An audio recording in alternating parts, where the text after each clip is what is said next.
Yes, reka ngusuhuze kandi nguhe ikaze kuri YouTube channel kugezaho amakuru atandukanye hano kuri Blando TV Show. Wahisemo neza rero mu gihe Repubulika Iharanira Demokarasi ya Kongo iri mu bihe by'akaga, ibihe by'amage, ni ukuvuga ubutegetsi bwa Perezida Antoine Felix Tshisekedi bakunda kwita Chilombo. Umutwe wa 23 wavuze ko gahunda nta yindi ari ukuruhukira i Kinshasa, dore ko bavugaga ko ngo umwana ujya iwabo ntawe ugomba kumukumira. N'umuvugizi w'uyu mutwe wa AFC M23.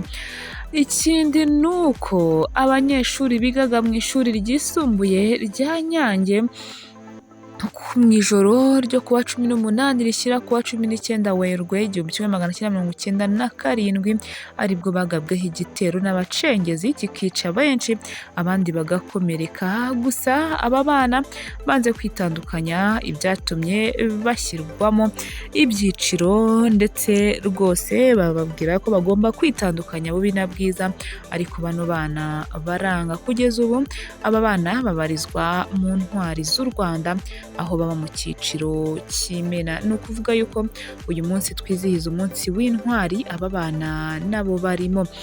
Ubushakashatsi bugaragaza ko 90% mu barwayi ba diyabete baba barwaye iyo mu bwoko bwa kabiri, ikunda gufata abantu bitewe n'ibiro byinshi bitajyanye n'uburebure bwabo, cyane cyane usanga bigirwamo uruhare n'akajagari mu mirire no kudakora siporo. Ngayo nguko iyo guverinoma y'u Rwanda idukangurira gukora siporo, usanga abenshi batabyumva, ariko kandi ni byiza cyane. Perezida Kagame yaganiriye na Perezida wa Senegal Bassirou Diomaye Faye, aho ibiganiro byabo byagarutse ku kamaro k'ubufatanye bw'ibihugu bya Afurika mu gushaka ibisubizo birambye ku kibazo cy'umutekano ndetse no kurushaho guteza imbere imibanire myiza isanzwe hagati y'ibi bihugu byombi.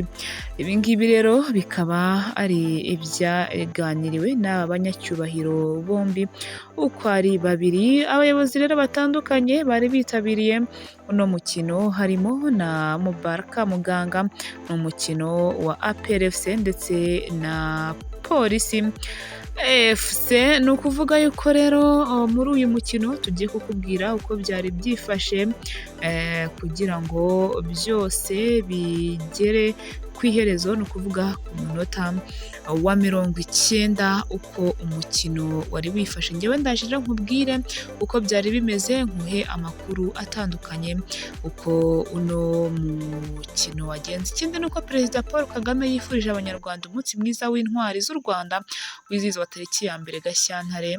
Mu butumwa yanyujije ku rukuta rwe rwa X yagize ati: umunsi mwiza w'intwari, uyu munsi turaha icyubahiro intwari z'igihugu cyacu zaharaniye kwimakaza indangagaciro z'ubumwe, ukuri n'ubutabera. Izo ndangagaciro akaba ari zo zigize umusingi w'igihugu cyacu.